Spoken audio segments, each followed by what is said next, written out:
Hi guys, welcome to Camiguin.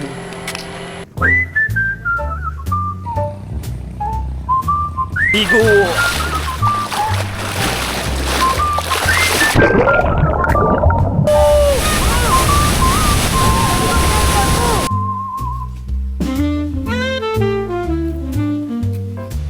Hello!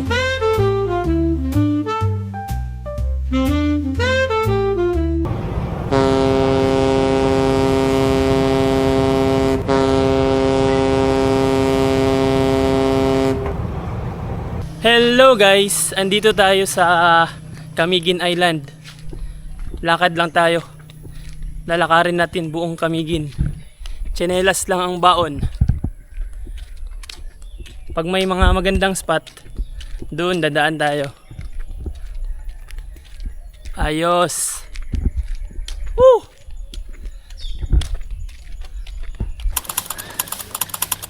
Hello guys, andito tayo sa San Ken Cemetery dito sa Camiguin, Catarman.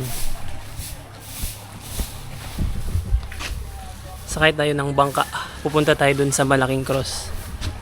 Ayun, nakikita nyo naman na may mga nakasakay. Let's go! Ito yung sasakyan natin, bangka papuntang cross. Hello guys, andito tayo sa malaking cross kasi kailangan magbangka eh. Malinaw ng tubig oh. We're here.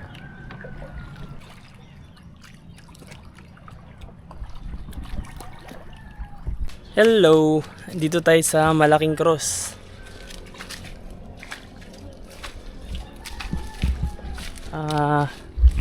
Cemetery to dati na lumubog. Ang linaw ng tubig oh. It's more fun in the Camiguin. Yes.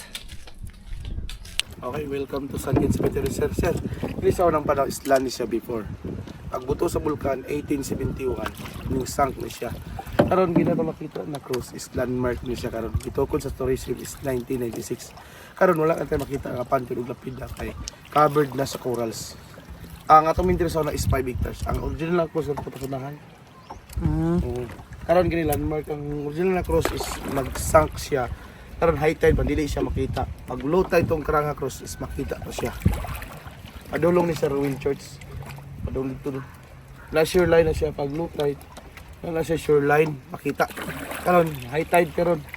Naka high tide karon wala siya makita. Pero wala gid mo makita sila long. Tungod sa corals tanan. Akala na ako yan na tungod ni sa kuan volcano. Volcano sir kani siya. Nagsang siya tungod sa volcano. Okay na nga volcano. Na. Old volcano. Wala siya. Siya. Nibuto na siya sa May 13, 1871. Okay. Daga na apektuhan sir no? Okay, sa kaya pagbuto sa volcano. Dati sir is lupa to dati. Pag yan ang level niya. Ang lupa. Malaki kasi yung paglubog niya. Ang ginagawa kasi yung mga pansyon dati is limestone, corals. Ngayon sa katagal-tagalan nakalubog siya. Wala na. Corals na siya. Nice pala. Hello! Andito tayo ngayon sa Old Church Ruins. Isa sa sikat na tourist attraction dito sa Camiguin Island. Kasi matagal na to eh. May mga malalaking parang church building siya na tumagal na dito.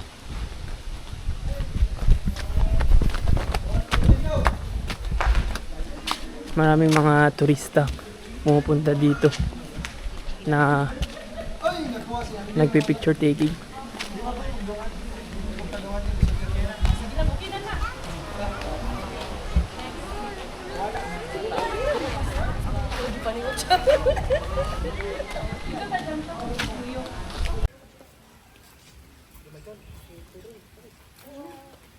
Ma'am, pilay bayad pa sa ka ma'am? Tag-20 ra kada isa sir.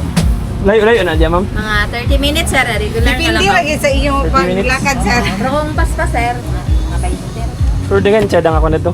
View. Overlooking sa Sana San gid ang view sir Elementary. kung wala pa makakasuway, tsara gid siya kayo. Ah. Overlooking po sa. Pila ka station na dari? Ika-15 ang resurrection, ma'am. Pag 15. 15. naman to'y murag langob siya, ma'am. Napay daan pa ubos. Napat to siya ika-15 resurrection.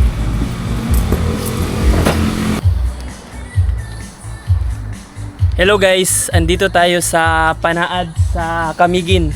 Pupunta ako sa Tuktok doon kasi may 15 station daw dito eh. Tapos kailangan 1 hour daw yung lakad. Makikita mo yung buong surroundings ng Camiguin sa island. Kaya let's go!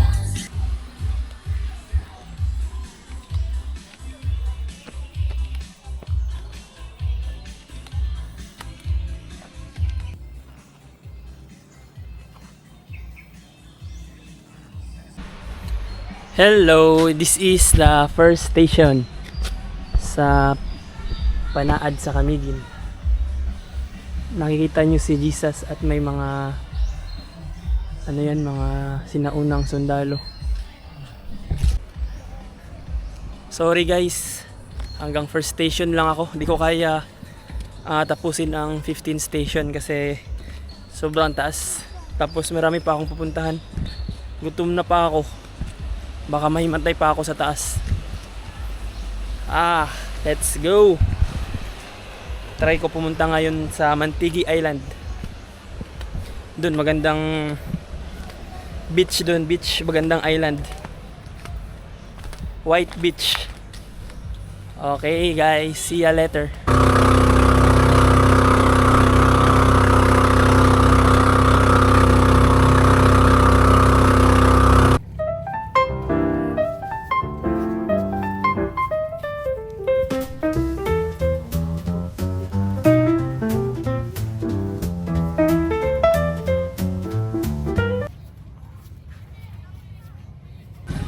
Hello guys, welcome to Mantigi Island, Camiguin, Philippines. Ang init dito.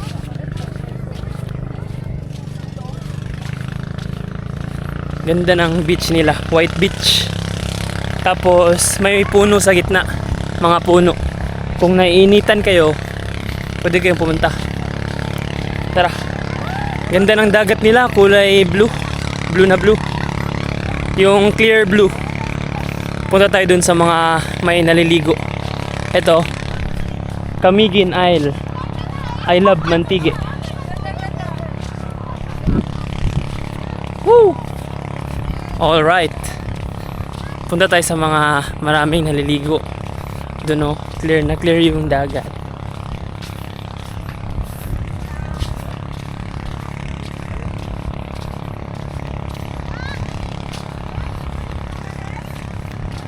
Yun kita nyo yan, maraming naliligo.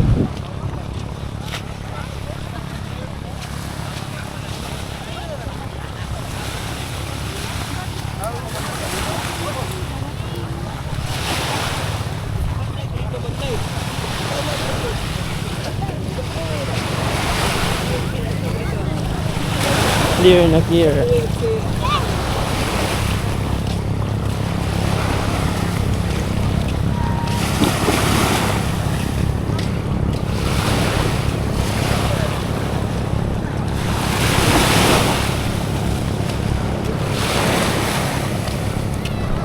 Sa mga nagtatanong kung saan to, dito to sa Camiguin Island sa Mindanao, Region 10 I think, Region 10 ata. Daming mga turista, may mga foreigner. Clear blue. Mamaya, maliligo ako mamaya.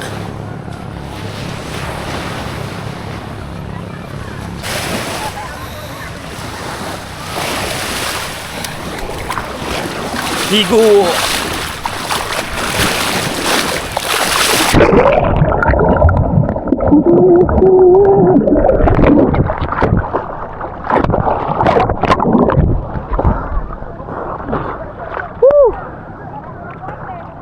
Clear water.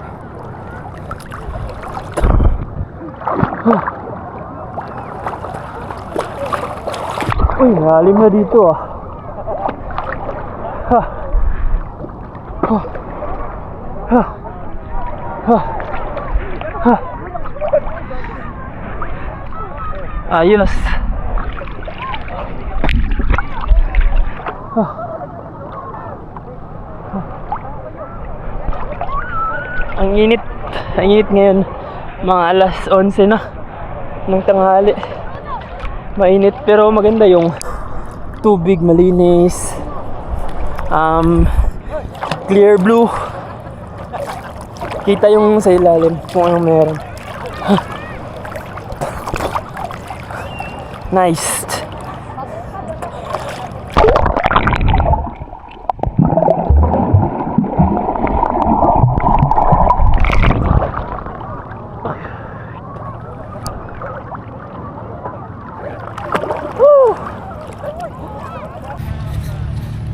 Ang init dito guys, punta tayo sa mga puno. Yung mga may nasisilungan. Check natin. May mga puno dito sa gitna.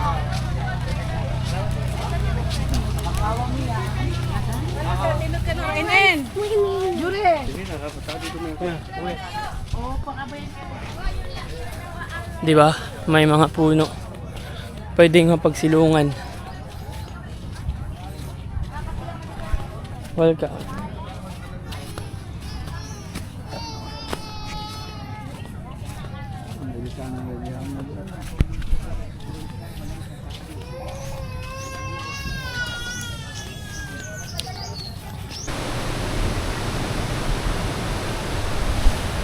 Hello guys, dito tayo sa Tuasan Falls sa Camiguin. Uy, Tuasan Falls.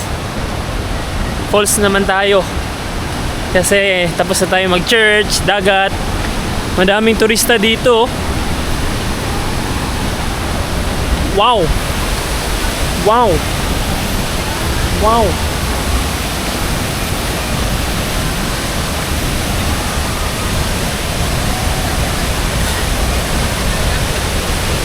Daming mga turista. Dahil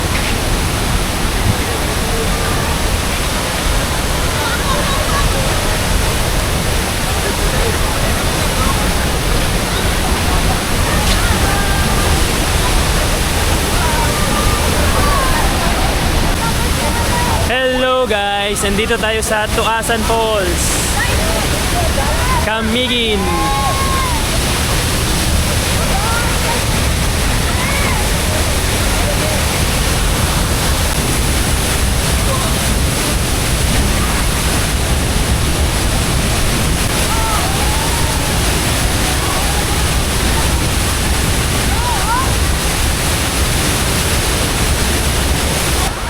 Hello guys, tapos na kaming maligo sa Tuasan Falls.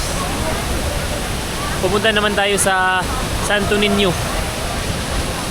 Daming tao dito guys.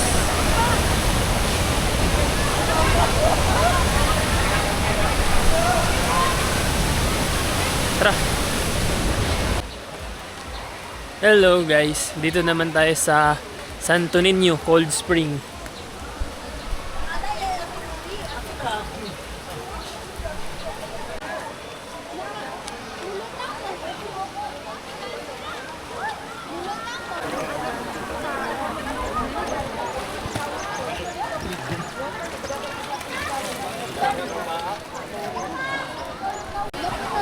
Hello, dito naman tayo sa Santo Niño Cold Spring. Marami ding mga tao kahit malapit nang mag-close. Santo Niño Cold Spring.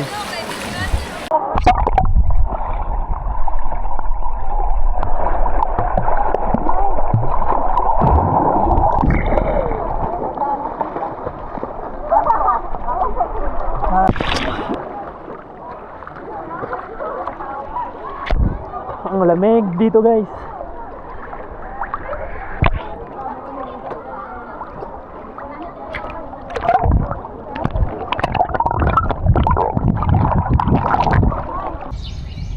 Good morning guys. Hindi mawawala ang trip natin kung hindi tayo makakalaro ng tennis, kaya Mag-tennis tayo dito sa Camiguin kasi maraming magaling dito mag-tennis eh. Let's go! Hello guys, andito na tayo papasok sa court. Ang ganda ng court nila dito. May maraming puno. Tignan natin kung makapasok tayo. Uy, lock. Baka dun sa kabila ay ang daanan. Lock pa dito. Sa kabila kaya? Court nila oh. Doon ako. Hanap ako ng daanan sa kabila. Daming ibon oh.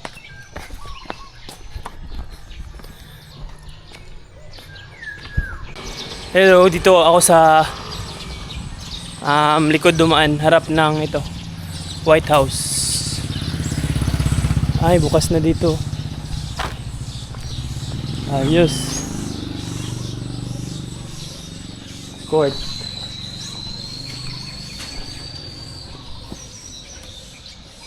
Wow. Bukas na. Pwede nang pumalo. Nice. Nice. Wow, wow, wow. Ganda ng court nila, dalawang court. May mga puno pa. Ayos.